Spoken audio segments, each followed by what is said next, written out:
When have you seen the real world hit a spoiled brat? When the high school principal's daughter, who previously got away with all kinds of garbage behavior, vandalism, dinking, major bullying, got caught vandalizing a lecture hall in uni, she was unceremoniously dumped and banned. Parents whined for months on FB about their poor baby's unfair treatment and the fact that her applications to other unis were being denied. These parents are exactly why children turn into even adults. My ex was a prime example. He was always getting in trouble, in and out of juvie/jail. Don't judge me.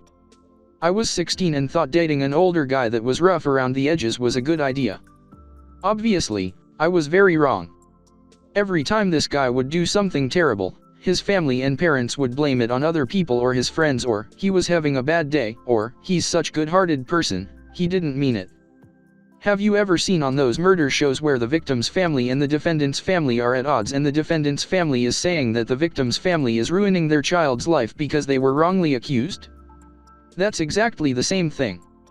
It doesn't matter what they're accused of or what the evidence says, they're crazy. Dysfunctional family will always stand by their side and reward and have an excuse for their terrible behavior. Sounds a lot like my GF and when she was almost by a guy. Guy's parents had their heads stuck so far up their arse, they blamed her for being A&A and that she ruined his prospects. She was 14 at the time and the guy was almost 18. These parents also managed to buy out the authorities into not putting their son in jail. Spending $50 on food a day is not normal. College girl got cut off from her parents, drinking and not going to class, and had to get a job. She put on Facebook about how she's gonna go hungry and needs money. People offered her food and to make her dinner.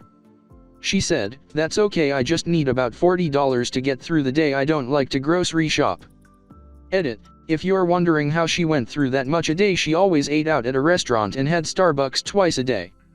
Add in snacks and alcohol and there's $40 in one day. $40 can feed you for a week if you grocery shop. Sorry about the length.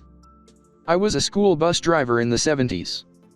During height of court-ordered busing, so I ferried poor kids to the rich side of town, then rich kids the other way.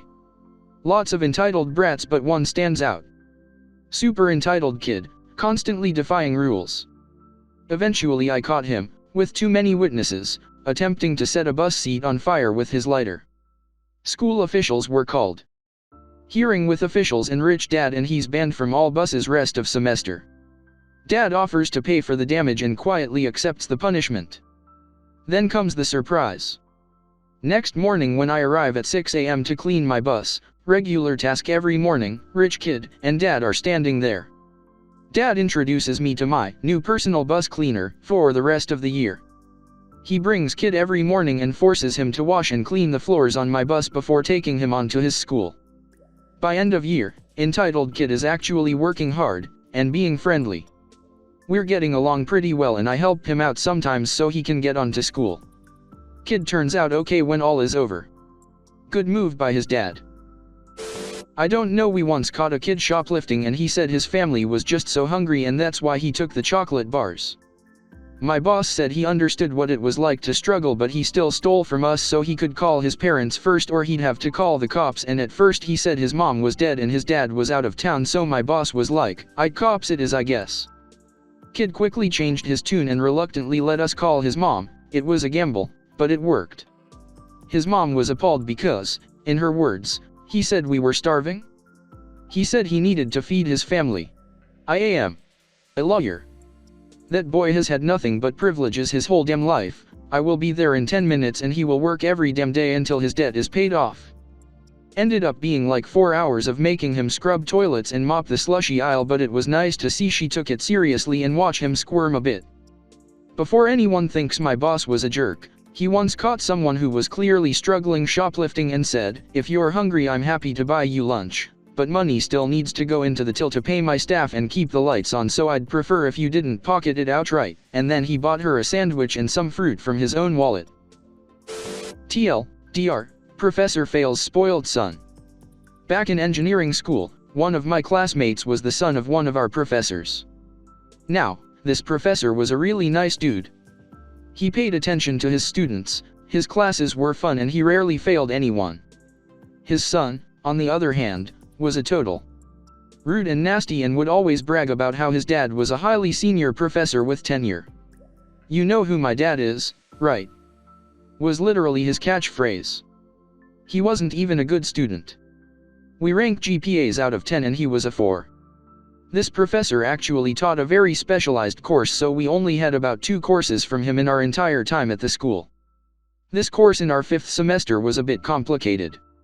If you didn't do regular study, it was easy to fail, but if you practiced the stuff, passing it was a breeze.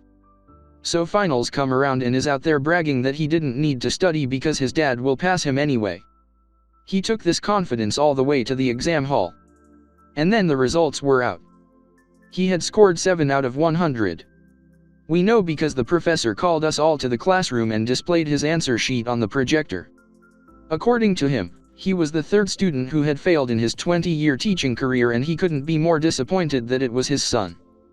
The amount of verbal whooping received was enough to have him quivering like a wet cat in front of everyone.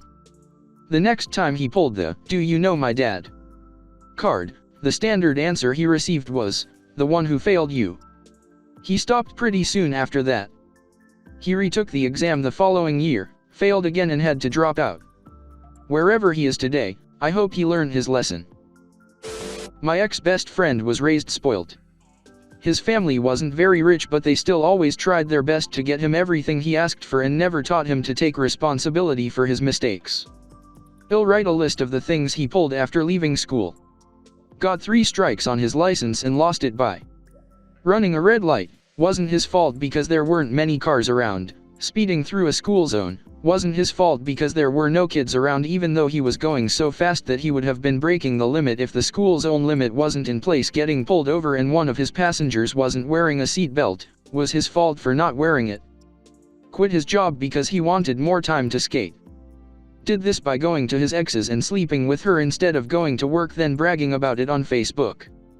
Centrelink refuses to pay him because he's not even trying to get a job, and no place will hire him because of his track record. Assaulted at a party, he was 21, somehow managed to get away with that. Also, this wasn't some massive drinking party, it was a family barbecue. Assaulted a bouncer at a nightclub and then assaulted the police who tried to arrest him. Spent a week in jail for that. Moved to Melbourne, then Sydney, and ended up being homeless for a couple years and is currently homeless in Germany. We'll add more when I remember it. Edit. Okay, I remembered a few more. A. Another time he was skateboarding in a Hungry Jack's car park and a policeman asked him to move on. Not sure how it got to this, but he ended up assaulting the policeman and taken to the station. His family had a friend who was a cop and stuck his neck out to get him released, and he then tried to sue the cop who arrested him for assault. Also, he had a 15-year-old kid with him at the time who was drunk and high, so as well as assault he was facing a charge of supplying to minors.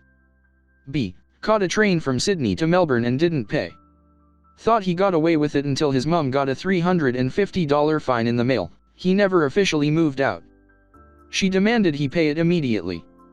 Drove down for the day to ask for money with his girlfriend, and his mother reluctantly gave it to him. A few months later, his mother gets a bill for $960 in the mail because he never used the $350 money to pay the original bill. His mother tries calling him but can't get through for days, so she calls his girlfriend and she says they broke up a week after that visit and she has no idea where he is. C. Also, on that same train ride to Sydney, his friends abandoned him and he freaked out and got arrested. I took a screenshot of the convo and posted on r/insanepeople Facebook a few years ago, and will post the link once I find it. Edit. Here it is. D. He has posted a whole bunch of pathetic Facebook posts that either beg people for sympathy or money.